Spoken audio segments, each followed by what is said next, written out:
Hello, everybody. It is the Ditto. Well, some people definitely liked last week's story time with Ditto, so I figured I would do it again. Yeah, I had 45 views. Yes, 45, 4 or 5. So, that's a start. I know it's been a while since Ditto was, was doing this. So, yeah, let's break 50, maybe. Anyway, so I wanted to do another Ditto story time.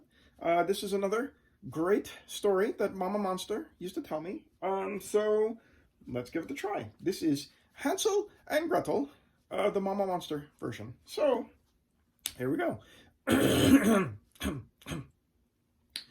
Okay. By a great forest dwelt a poor woodcutter and his wife and 2 children. The boy was called Hansel and the girl was called Gretel. The family had very little food, and when their crops did not flourish, he could no longer procure even daily bread. The store must have been out. I don't know, a lot of that happening these days. Now, when he thought this over by night in his bed and tossed about in his anxiety, he groaned and he said to his wife, "What is to become of us? How are we to feed our poor children?" Yes, because kids need to eat. When we no longer have anything even for ourselves, it is very sad. "I will tell you what, husband," answered the woman. "Early tomorrow morning we will take the children out into the forest to where it is thickest. There we will light a fire for them and give each of them one more piece of bread, and then we will go to our work and leave them alone. They will not find the way home again, and we shall be rid of them." Hold up, this is a children's story? Seriously? That is messed up. No, that is seriously messed up. "No, wife," said the man, "I will not do that. How can I bear to leave my children alone in the forest? The wild animals would soon come and tear them to pieces." Wait a minute. It is a Momma Monster story, so do not worry. "Oh, you fool," she said. "Then we must all 4 die of hunger. You may as well plane the planks for our coffins." And she left him no peace until he consented. "But I feel very sorry for the poor children all the same," said the man. Yeah, I feel pretty bad too. This got dark quick. I promise it gets better though. Momma Monster would never read Ditto a sad story, so just stick with me, okay? We'll get through this. Trust me. This is a Momma Monster special. The 2 children had also not been able to sleep due to hunger, and had heard what their stepmother had said to their father. Gretel wept bitter tears and said to Hansel, "Now all is over with us." Oh, poor Gretel. "Be quiet, Gretel," said Hansel. "Do not distress yourself. I will soon find a way to help us." And when the old folks had fallen asleep, he got up, he put on his little coat, he opened the door below and crept outside. Okay. The moon shone brightly, and the white pebbles which lay in front of the house glittered like real silver pennies. Oh, how cool is that? Hansel stooped and stuffed the little pocket of his coat with as many as he could get in. He then went back and said to Gretel, "Be comforted, dear little sister, and sleep in peace. I got this." And he lay down again in bed. So see, they have a plan. Very clever. Let's see how it works out. When day dawned, but before the sun had risen, the woman came and awoke the 2 children, saying, "Get up, you sluggards. We are going to the forest to fetch wood." She gave them each a little piece of bread and said, "There is something for your dinner, but do not eat it up before then. You will get nothing else." Gretel took the bread under her apron, as Hansel had the pebbles in his pocket. Then they all set out together in the way to the forest. The kids know what's up, though, so don't worry. When they had walked a short time, Hansel stood still and peeped back at the house, and did so again and again. His father said, "Hansel, what are you looking there and staying behind for? Pay attention, and do not forget how to use your legs." Seriously? "Ah, father," said Hansel, "I am looking at my little white cat, which is sitting up on the roof and wants to say goodbye to me." "Aw, it's a little kitty. So sweet." The wife said, "Fool, that is not your little cat. That is the morning sun which is shining on the chimney." It's pretty early if the morning sun is just, too early for Ditto. Hansel, however, had not been looking back at the cat, but had been constantly throwing one of the little white pebble stones out of his pocket onto the road.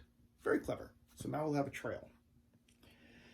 When they had reached the middle of the forest, the father said, "Now, children, pile up some wood. I will light a fire that you may not be cold." Hansel and Gretel gathered brushwood together as high as a little hill. Ooh, that's a lot of brushwood.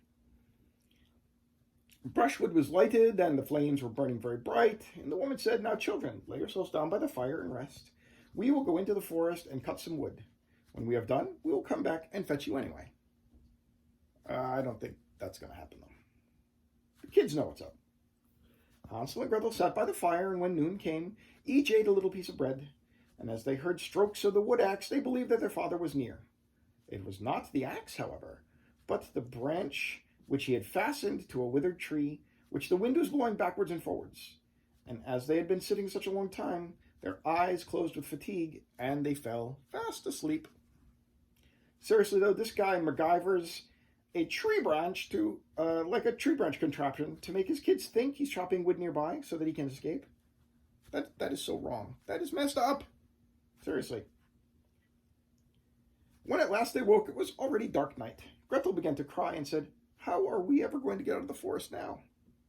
Hansel comforted her and said, "I got this. Just wait a little until the moon has risen, and then we will soon find the way." And when the full moon had risen, Hansel took his little sister by the hand and followed the pebbles, which shone like newly coined silver pieces, and showed them a way. See, that was very clever. He has a little path to follow home. These kids are way smarter than their mean parents. Way smarter. Totally. They walked the whole night long, and by break of day came once more upon their father's house. They knocked at the door, and when the woman opened it and saw that it was Hansel and Gretel, she said, "You naughty children, why have you slept so long in the forest? We thought you were never coming back at all." And that, dear friends, is called gaslighting. It is really bad. Ditto hates gaslighting. The father, however, rejoiced, for it had cut him to the heart to leave them behind alone. But he still left them there in the woods, seriously. So he does not win any points here. Sorry. He's still a jerk. Not long afterwards, there was once more great dearth throughout the land. That means they had no food again, and no crops. The children heard their mother saying at night to their father, "Everything is eaten again. We have 1/2 loaf of bread left." That's not much bread. And that is the end. The children must go.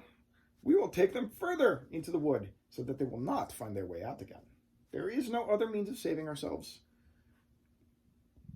The man's heart was heavy, and he thought, "It would be better for you to share the last mouthful with your children." The woman, however, would listen to nothing that he said, but scolded and reproached him. He who says A must say B. Likewise, as he has yielded the first time, he trapped the kids, he got the kids lost in the forest the first time, he had to do so a second time also. Again, this is classic gaslighting, and it is really bad. The children, however, were still awake, and they had heard of the conversation. They knew what was going on. When the old folks were asleep, Hansel again got up and wanted to go out and pick up pebbles, as he had done before. But the woman had locked the door, and Hansel could not get out. Nevertheless, he comforted his little sister and said, "Do not cry, Gretel. Go to sleep quietly, and I got this. We'll get through it. No problem." Early in the morning came the woman and took the children out of the beds. A piece of bread was given to them, but it was smaller than the time before. On the way into the forest, Hansel crumbled his in his pocket and often stood still and threw a morsel on the ground. "Hansel, why do you stop and look around?" said the father. "Go on." "I am looking back at the pigeon sitting on the roof." It's pigeon this time, not the cat. The classic pigeon on the roof gambit. That's genius. Seriously. "Fool," said the woman. "That is not your little pigeon. That is just the morning sun shining on the chimney." Again, they do this very early. Ditto does not like that either. Hansel, however, little by little, threw all the crumbs on the path. The woman led the children still deeper into the forest, where they had never in their lives been before. The plan worked before with the pebbles, but I'm seeing some flaws in the execution this time, so we'll see what happens. Then a great fire was again made, and the mother said, "Just sit there, young children, and when you are tired, you may sleep a little. We are going into the forest to cut wood, and in the evening, when we are done, we will come and fetch you away." But the kids know that's not going to happen. They know what's up this time. they're just going to chill for a bit and wait for their moment here. When it was noon, Gretel shared her piece of bread with Hansel, who had scattered his by the way. Then they fell asleep and evening passed, but no one came to get the poor children. Ugh, I really hate these parents. Seriously. It's nice that Gretel shared what little she had, though. That's really sweet. That's what family and siblings should do. Not leave their children lost in the forest. And again, their dad might have felt bad about it, but he still left them there, so he gets no points. Screw that guy. Seriously. They did not awake until it was dark night, and Hansel comforted his sister and said, "Just wait, Gretel, until the moon rises. We shall see the crumbs of bread which I have strewn about, and that will lead us the way home again." Yeah, they hoped so, but when the moon came out, they set out, but they found no crumbs. For many thousands of birds which fly about in the woods and fields had picked them all up. Hansel said to Gretel, "We shall soon find the way. This is the way." Yeah, it was a flawed plan, clearly, but I'll bet they figure something out. They're really clever kids. But they didn't find it. Bummer. They walked the whole night and all the next day, from morning till evening, but they did not get out of the forest, and they were very hungry, for they had nothing to eat but 2 or 3 berries, which grew on the ground. And as they were so weary, their legs could carry them no further. They lay down beneath the tree, and they fell asleep. These poor kids. It's looking pretty dire for our young heroes here. I was always pretty afraid at this point, but Momma Monster always petted my furry head and said, "Don't worry, Ditto, because good little children and monsters are always okay in the end." So just remember that. It was now 3 mornings since they had left their father's house. They began to walk again, but they always came deeper and deeper into the forest. And if help did not come soon, they must die of hunger and weariness. Like I said, I was always afraid at this part. When it was midday, they saw a beautiful snow-white bird sitting on the bough. That's a tree branch, which sang to them delightfully, and they stood and listened to it. And when its song was over, it spread its wings and flew away before them, and they followed it until they reached the little house on the roof of which it alighted. That's a cute little cottage in the forest, you know. And when they approached the little house, they saw that it was built of bread and covered with cakes, and the windows were of clear sugar. Yes, this is when Ditto always started to get really excited. A house made of candy and cakes. Sugar windows. I bet you there's so much pie. I mean, structurally, there might be some issues here, sure, but it still sounds amazing. "We will set to work on that," said Hansel, "and have a good meal. I will eat a bit of the roof, and you, Gretel, can eat some of the window. It will taste sweet." I would probably ask permission before eating someone's house. I mean, really. But it does establish in the narrative that they were very hungry, so we should give them a pass on this one. They can eat. Hansel reached up and broke off a little of the roof to try how it tasted, and Gretel leaned against the window and nibbled at the panes. Then a soft voice cried from the parlor, "Nibble, nibble, gnaw. Who is nibbling at my little house?" And the children answered, the wind, the heaven-born wind." See, the kids were like, "No, nobody's eating your house. It's just the wind. Don't worry about it." And they went on eating without disturbing themselves. Hansel, who liked the taste of the roof, tore down a great piece of it, and Gretel pushed out the whole one of the round window panes and sat down and enjoyed herself with it. So, they're having cakes and candy. And suddenly the door opened, and a monster with bright purple hair and bulging googly eyes came creeping out. Hansel and Gretel were so terribly frightened, and they let fall what they had in their hands and shrieked. Yeah. The furry purple monster, however, nodded her head and said, "Oh, you dear children, who has brought you here? Do come in and stay with me. No harm shall happen to you. No harm." She took them both by the hand and led them to her little house.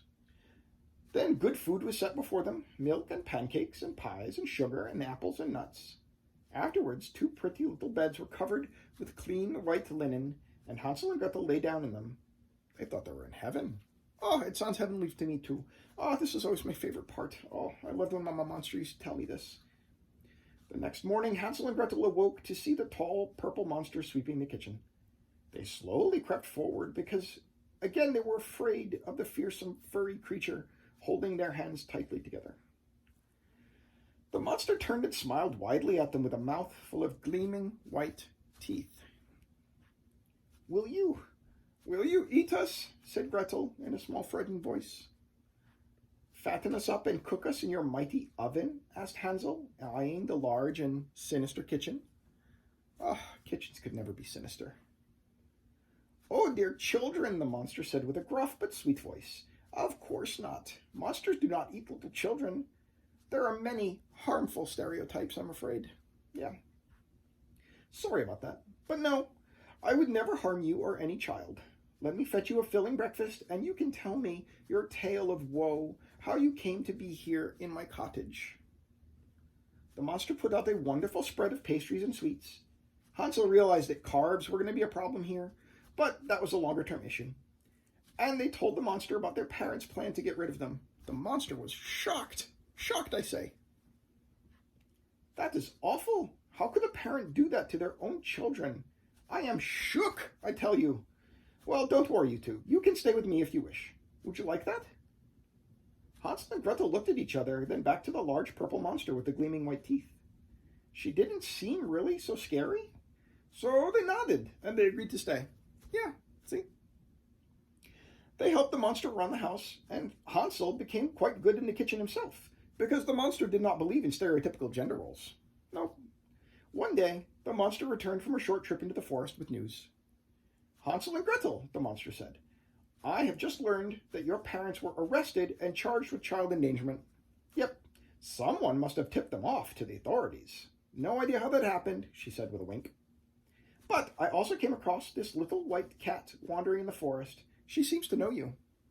And indeed, it was Hansel's little white kitten, who he had last seen on the roof of their old cottage. It leapt into his arms and purred as he and Gretel petted it. And they all sat down to a nice dinner, and they all lived happily ever after. The end. And there it is. I hope you like Momma Monster's version of Hansel and Gretel. I do prefer it. So thank you. If you liked this, do the YouTube thing, like and subscribe, and spread the word, and hopefully other people will like this. All right? Well, thank you, and I'll see you around. Stay safe. Stay healthy. Ditto love you.